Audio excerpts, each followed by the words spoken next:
Simultaneous attacks. Intense questioning has just begun. Targets of the planned attack are senior officials. Military forces in Germany on high alert. Within the next 24 hours.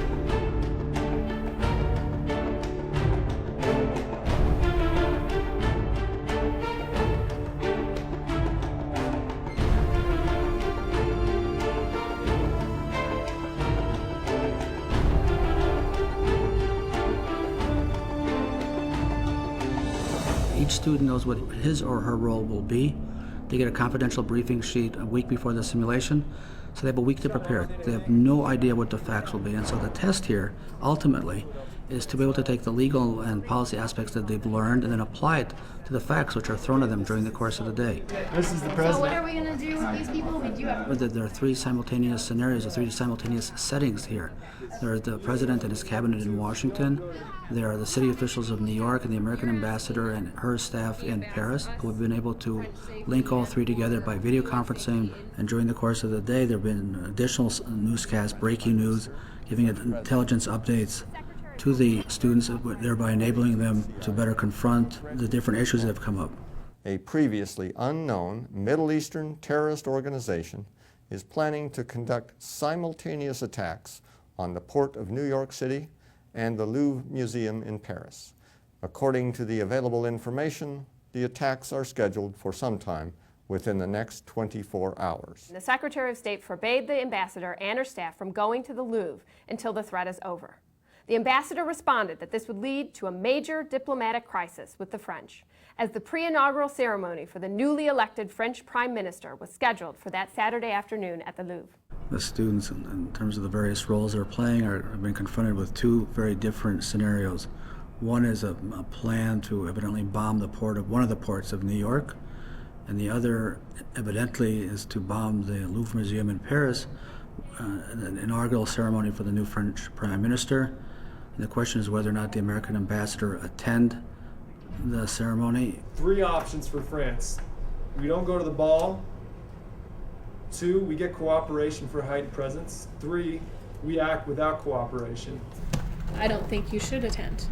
I agree. I recommend you not attend if they're unwilling to cooperate with us.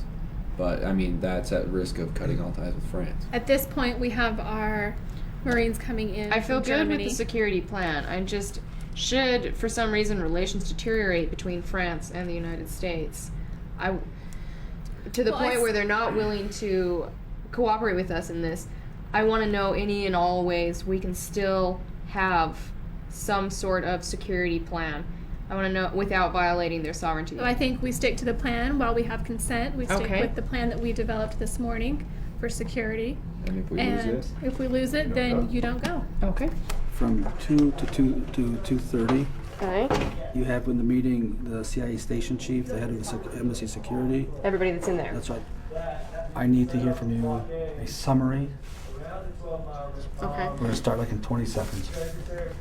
We're going to start what? The meeting. We're constantly throwing at them new scenarios. 2 Marines have been injured, I believe, in France. There's been a gunshot. Somebody fired. We don't know if the fire came from the Marines or if it came from in the crowd, but somebody in the crowd was hit with gunfire. Okay, Chris. There's guns in the crowd outside the embassy. Yeah. Mr. President, the crowd is shooting directly at the embassy now. Ambassador, But they're shooting at the embassy. Wait, hold on, Engage. Chris. Before you do anything, this is going to come from me, okay? So you're on the ground. I want to know your analysis of what our options are. It's going to be up to the President of the United States to make not only recommendations, but he's the one who's going to have to decide what do we do with the Port of New York and what do we do with the threat in Paris? Do we send the ambassador? Giles Petrovich Westover III traveled on Lufthansa Flight 674, leaving from Istanbul on Saturday evening and arriving via London in Toronto, Canada at 7:30 a.m. this morning. From there, he boarded a flight to New York City. He was recently picked up at the JFK airport. Sources indicate that he was in possession of maps and photographs of the New York City port. I need to know operationally what we're going to do, okay? I've heard a little bit about legally. What can we do in the waters? Capabilities are pretty extensive. I mean, we can put a missile in some guy's head if that's what we have to do. The collateral damage here can be contained We need to get personnel, just bodies in deterrence. We need to have we need to add police force and fire department, port authorities. But not just at the port, you're talking in Manhattan. Right. So why do we want to declare a state of the governor can Because the Port Authority has exclusive jurisdiction over all the commerce. Okay. So the federal doesn't control that. It's the Port Authority. It's a state-run organization between New Jersey and New York. Mr. President, I appreciate all of your federal considerations, but I also want to point out that this is a state law matter as well. I think the first thing we need to do is get the mayor of New York on the phone, and we need to declare a state of emergency under state law. That way we release the state officials to do what they need to do to solve this problem. Going back to the city of New York, how do you most effectively guard the ports? I mean, it's all but impossible to guard all the ports. So you have to make prioritization decisions. You have to analyze risk assessment, risk threat, and that has to be done all in the context of law and policy. And those are the kinds of scenarios that we're throwing at them right now. This is crucial and imminent, so pay attention. 2 American citizens in the United States with red backpacks In New York City.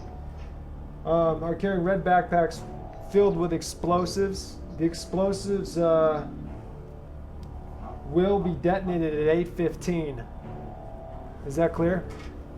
Without intelligence information, it's extremely difficult to make legal and policy recommendations.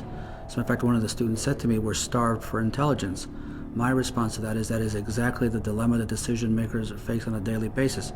How do you make operational counterterrorism decisions if you don't have sufficient intelligence? So we have additional intelligence that the 2 individuals carrying backpacks will be targeting the port number 1961, located at 601 West 26th Street. They will be entering the area at approximately 8 o'clock, and their bombs will be detonated at 8:15. Rich, so what you're telling me is you can take the shot. Yeah. What I'm telling you is that we can act under legal, justified, based on the proportionate information. Okay, do it on our end. FBI can act, and the Coast Guard and the National Guard. I want to take the window from this to this. Right, we're talking about they're entering the premises in 8 minutes. Sonny, France, and New York on board now. We can't find it anywhere. Snipers around for a kill zone, and then you have people on the ground walking around trying to identify someone. I don't know why we are putting our ambassador at stake. We know where it is, so why don't we just make that a hard line? Okay. And then 810, anyone reading that? 810 characteristics. The person with the characteristics gets shot. We got it.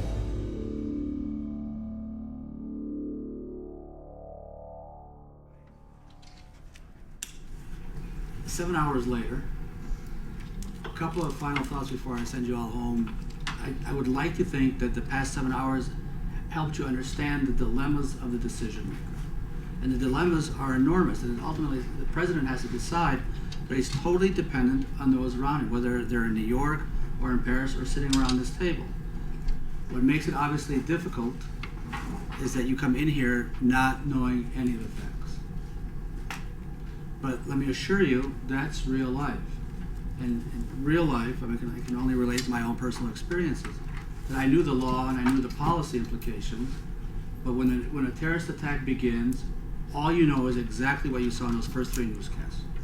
That's all you know. And then you spend the next X hours or X, Y days or whatever trying to understand the intelligence, trying to gather the intelligence, trying to build a jigsaw puzzle.